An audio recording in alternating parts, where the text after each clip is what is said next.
Hello hello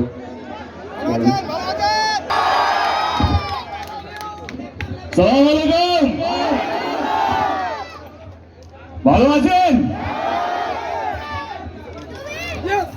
একটা কথা বলতেই হয়, আপনারা কি ভাগ্যবান। আমরাও ভাগ্যবান। আমার মনে হয় কি এখানে আমার আসার দরকারই ছিল না। শাহনাজ ভাই যা বললো তারপরে কিছু বলারই থাকে না, কিছু বলার বাকি থাকে না। প্রথমে দু চারটে কথা বলবো, ভোটটা নিয়ে পরে আসছি। আমি 10 বছর ধরে রাজনীতির মধ্যে আছি, দিদির হাত ধরে। আমার কোথাও যেন মনে হয়েছে শিক্ষিত লোকেদের দরকার রাজনীতির মধ্যে, সে যেই দলেরই হোক না কেন। পড়াশোনার লোক যারা বাংলাকে রিপ্রেজেন্ট করবে, বাংলার কথা গিয়ে বলবে। আর যদি বড় কথা বলি তাহলে ভারতের কথা গিয়ে বিদেশে বলবে। কারণ পার্লামেন্ট এমন একটা জায়গা যেখানে শুধু আমরা বাংলাকে রিপ্রেজেন্ট করি না, আমরা আমাদের দেশকে রিপ্রেজেন্ট করি। সেই জায়গা থেকে আমাদের সত্যি মনে হয় যত বেশি শিক্ষিত মানুষ পার্লামেন্টে বসবে অত বেশি শিক্ষিত আমাদের দেশ হবে, এটা আমি সত্যি বিশ্বাস করি। তো এই কারণেই আমার সত্যি বুক ভরা ভালোবাসা শাহজাহান ভাইকে, কে শিক্ষিত মানুষদের সত্যি দরকার। আপনাদের ভোট চাইতে আসিনি, সেটা তো আপনাকে দিয়ে দেবেন, তাই না? আমি শাহনাজ ভাইয়ের জন্য আপনাদের কাছে দোয়া চাইতে এসেছি, আপনাদের আশীর্বাদ চাইতে এসেছি। আপনারা সঙ্গে আছেন তো? কারণ আমার মনে হয় নির্বাচন আসে যায়, ইলেকশন এখন প্রত্যেক বছর দুর্গাপূজার মতন হয়ে গেছে আর কি। কখনো পঞ্চায়েত নির্বাচন, কখনো কর্পোরেটের মিউনিসিপ্যালিটি নির্বাচন, কখনো বিধানসভা নির্বাচন, কখনো লোকসভা নির্বাচন, কখনো এত নির্বাচন হয়ে গেছে। যারা নির্বাচন নিয়ে পড়াশোনা করে না, এই তো কিছুদিন আগে তো নির্বাচন হলো, গত বছর কি ছিল তাহলে? না দিদি ওইটাও নির্বাচন ছিল, এটাও নির্বাচন, কিন্তু এটা কি হবে প্রধানমন্ত্রী। তো নির্বাচন আসে যায়। যেটা সবচেয়ে বেশি দরকার আমার মনে হয় 10 বছর ধরে বুঝেছি, যেটা সবচেয়ে বেশি দরকার হচ্ছে এতগুলো মানুষের আশীর্বাদ। এতগুলো মানুষের আশীর্বাদ যার মাথার উপরে থাকবে সে কোনোদিনও হারতে পারে না বলে আমার বিশ্বাস, তার দল কোনোদিনও হারতে পারে না বলে আমার বিশ্বাস। তো আপনাদের আশীর্বাদ থাকলে শাহনাজ ভাই এখান থেকে বিপুল ভোটে জিতবে, সেটা আমি কথা দিয়ে গেলাম। তো আপনারা আশীর্বাদ করবেন তো? খুব ভালো, আমাকে বলবেন তো আরো ভালো। 3টে শুরু হওয়ার কথা, 8টায় পৌঁছবো। তারা বললো কি হ্যাঁ আসুন। আমি বললাম ঢপ মারছে, শুধু ডাকছে, কেউ থাকবে না, মাঠ ফাঁকা থাকবে। খুব কম হলে পার্টির লোকেরাই থাকবে, যারা আমাদের দলের যারা কর্মীরা আছে, যারা বুথ লেভেলের কর্মী তারাই থাকবে। তবু দলকে ভালোবাসে আমি চলে গেলাম। আমি এক পয়সা মিথ্যা কথা বলছি না, ফুটেজ গুলো আছে, ভিডিও গুলো আছে। রাত্রে 8টার সময় যেইভাবে মাঠ ভর্তি ছিল, সেইখানে বোঝা যায় যে তৃণমূল কংগ্রেসের প্রতি মানুষের বিশ্বাস কতটা, মানুষের আস্থা কতটা, এবং তৃণমূল কংগ্রেস যে কথা দেয় সেই কথা রাখে। এইটা প্রমাণ হলো কালকে রাত্রটা কি। তো এটুকু বলবো যে পুরো বাংলা জুড়ে আমরা ঘুরছি, দিদি, অভিষেক, আমরা কোথাও নিরাশ হইনি। হয় না, লোকে বলে কি এখানে আমরা হারবো, এখানে আমরা জিতবো। আমার এটা কোথাও মনে হয়নি। যেখানে যেখানে গেছি আমার মনে হচ্ছে আমরা সব জায়গায় জিতছি, কারণ রাস্তায় মানুষ নেমেছে। আর মানুষের মুখ দেখলে বোঝা যায় সে দেখতে এসছে না ভোট দিতে এসছে না ভালোবাসতে এসছে। তো এই নির্বাচন 2024-এর নির্বাচন, আমি এটুকু আপনাদের সামনে বলে যাচ্ছি যে 2019-এ আমাদের রেজাল্ট কি ছিল আমরা সবাই জানি, কিন্তু 2024-এ সেই তৃণমূলে আমাদের সিট অনেক বেশি মার্জিনে বাড়বে। আজকে দিনটা আপনারা লিখে রাখুন, সেটা নিয়ে কোনো সন্দেহ নেই। এটা হয়নি, আমাদের রাজ্যে ওইটা হয়নি, এইটা বিরোধী দলরা বলে থাকে। আমার একটাই প্রশ্ন, এইটা তো কোন মুখ্যমন্ত্রী হচ্ছে না।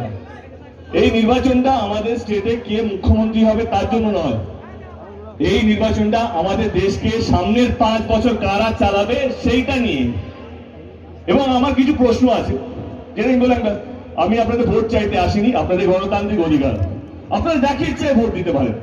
কিন্তু হ্যাঁ, ভোট দেওয়ার আগে আপনাদেরকে কিছু প্রশ্ন করতে হবে সেই দলকে যাকে আপনারা ভোট দেবেন। যেহেতু আমি প্রথমে বললাম এটা মুখ্যমন্ত্রী নির্বাচন নয়, যেদিন আমাদের বিধানসভা নির্বাচন হবে আমি, দিদি, অভিষেক, শাহনাজ ভাই, আমাদের দলের প্রত্যেকটা কর্মী যারা মঞ্চে আছেন তারা উত্তর দেবেন আমরা গত 15 বছরে কি কি করেছি 2026-এ। কিন্তু 2024টা আমাদের দেশকে কে চালাবে সেটা নিয়ে। 2014তে যখন কেন্দ্র সরকার এসেছিল, তারা আসার আগে বলেছিল যে 15 লক্ষ টাকা করে প্রত্যেকটা ব্যাংক অ্যাকাউন্টে আসবে। বলেছিল তো? এসেছে? বলেছিল প্রত্যেক বছর 2 কোটি চাকরি দেবে। প্রত্যেক বছর 2 কোটি চাকরি তো দূরের কথা, আমাদের রাজ্যের চাকরিগুলো ওরা কাড়িয়ে নিচ্ছে। যেই ছেলেগুলো কষ্ট করে চাকরি পেয়েছে সেই চাকরিগুলো চলে গেছে। এবং আপনার সঙ্গে অবাক হবেন কে আমাদের দেশে আজকে চাকরির যা খারাপ অবস্থা, সেটা স্বাধীনতার পর কোনোদিন এত খারাপ অবস্থায় নামেনি যেটা আজকে দাঁড়িয়ে হয়েছে। তো কার কে জিম্মেদার এটার জন্য? কেন্দ্র সরকার। বিজেপি না, যে কেন্দ্র সরকার থাকবে সে, তাই তো? বিজেপি আছে কেন্দ্র সরকারে। তখন আমি একটা কথা পরিষ্কার বলি, আমার কেউ শত্রু না, আমার না বিজেপি শত্রু, না কংগ্রেস শত্রু, না সিপিএম। আমার হচ্ছে কি, যে যেই পোস্টে আছে, যে চেয়ারে বসবে তাকে প্রশ্নের উত্তর দিতে হবে। কারণ আমি ভোট দিচ্ছি, আমার কিছু প্রশ্ন আছে। তারা বলেছিল একটা সময় যে গ্যাসের দাম 400 টাকা করে চাই কিনা, 2014 আগে ভিডিও ভর্তি আছে, ইউটিউবে খুঁজলেই পেয়ে যাবে। কেন্দ্র সরকার বলেছিল আমরা সরকারে এলে আমরা 400 টাকা করে গ্যাস দেবো। আজকে সেই গ্যাসের দাম 1100 টাকা হয়ে গেছে। ভোটের জন্য 200 টাকা কমিয়েছে। কথা দিচ্ছি ভোট ওরা যদি জিতে যায়, জেতার পরেই 500 টাকা বাড়িয়ে দেবে। তো আমার প্রশ্ন হচ্ছে, যেই কথাগুলো ওনারা দিয়েছিলেন কি আমরা 400 টাকা গ্যাস দেবো, পেট্রোল ডিজেলের দাম বলেছিল 40 টাকা করবো, 50 টাকার মধ্যে রাখবো পেট্রোল আর ডিজেলের দাম। আজকে সেই পেট্রোল আর ডিজেলের দাম সেঞ্চুরি ক্রস করেছে। মানে 100 টাকার বেশি ডিজেল আর 100 টাকা, 110 টাকা নাকি 11 টাকা পেট্রোল পাওয়া যাচ্ছে। তো আমার একটাই কথা, যেই যে প্রতিশ্রুতি ওনারা 2014 থেকে দিয়ে এসছেন, একটাও রাখতে পারেননি। তাহলে কিসের ভোট? কথা দিয়ে ভোট নিয়ে চলে যাওয়া, তাহলে মানুষকে বোকা বানানো। এবং অনেক কিছু আছে। আজকে আপনার শুনলে অবাক হবেন, দেশের উপরে আজকে যা ঋণ, যেটা স্বাধীনতার পর দেশে এত বেশি ঋণ কোনো সরকার নেয়নি, যেটা 2014 থেকে 2024 অব্দি কেন্দ্র সরকার নিয়েছে। তাহলে ভোটটা আমরা কাকে দিচ্ছি? দেশের উপরে ঋণ মানে আপনাদের সবার উপরে ঋণ, আমার উপরে ঋণ। প্রত্যেকটা মানুষকে তার ঋণটা চুকাতে হবে, প্রত্যেকটা মানুষকে তার ঋণটা মেটাতে হবে। সেটাই হচ্ছে দেখতে কারণ।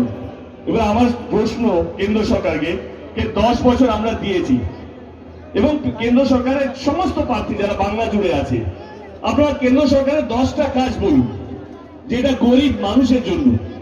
ওরা যদি 10টা কাজ গরিব মানুষের জন্য বলতে পারে, তাহলে আমরা এখান থেকে দাঁড়িয়ে বলে হ্যাঁ তাহলে ভোটটা ওনাদেরকে দিন, আমাদেরকে দিন না।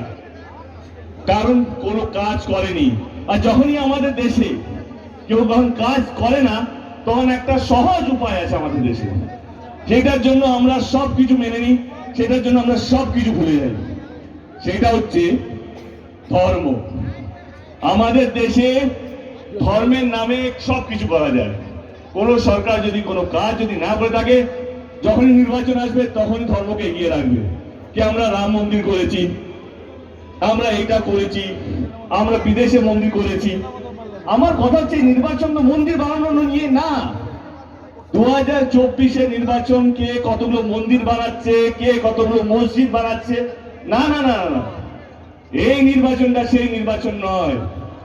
2024 নির্বাচনটা হচ্ছে কে কতগুলো হসপিটাল বানাচ্ছে, কে কতগুলো স্কুল বানাচ্ছে, কে কতগুলো রাস্তা বানাচ্ছে, আর কে মানুষকে ভালো রাখছে।